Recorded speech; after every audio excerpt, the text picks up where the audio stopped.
Let's talk safety.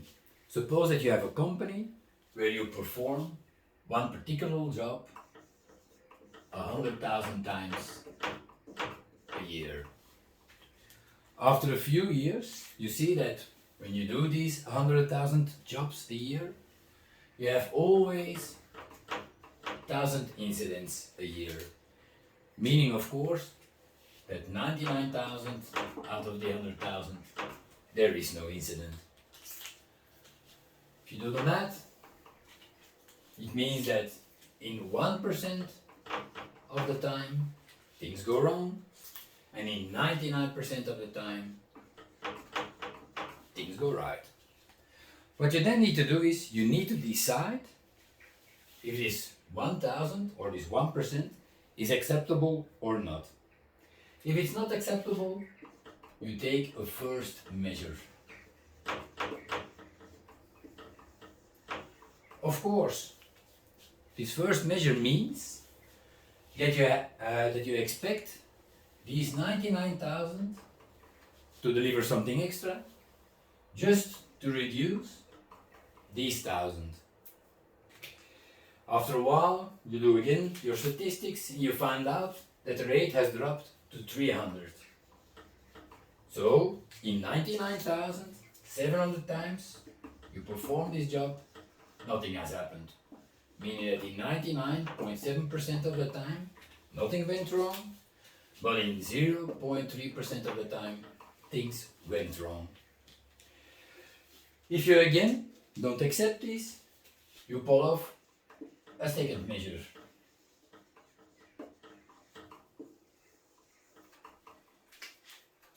If your rate drops to 30, you don't accept, you take a third measure.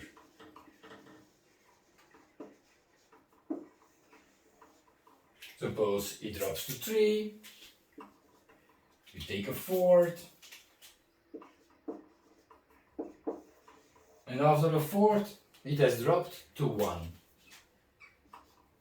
Meaning that in 99,999 cases, nothing has happened, just in this one. Meaning that in 0.001% of the time, things went wrong, but in 99.999% of the time, things went right.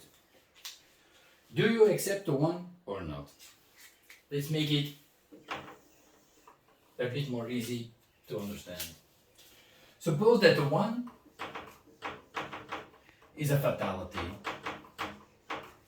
meaning that one of your workers every year again, while you perform 100,000 tasks, 100,000 jobs, leaves at home and doesn't come back because he dies when he does the job. Is it acceptable? Of course it isn't.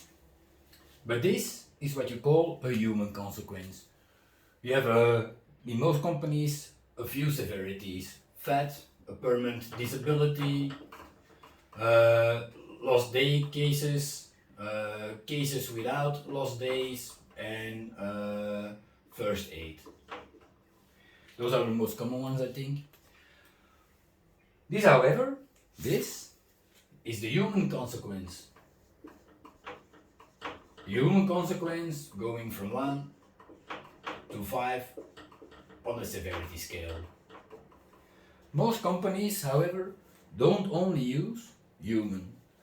For example, you can have environmental, you can have LOPC, which is loss of containment, you can have production loss, you can have materials, and they all have some kind of severity level.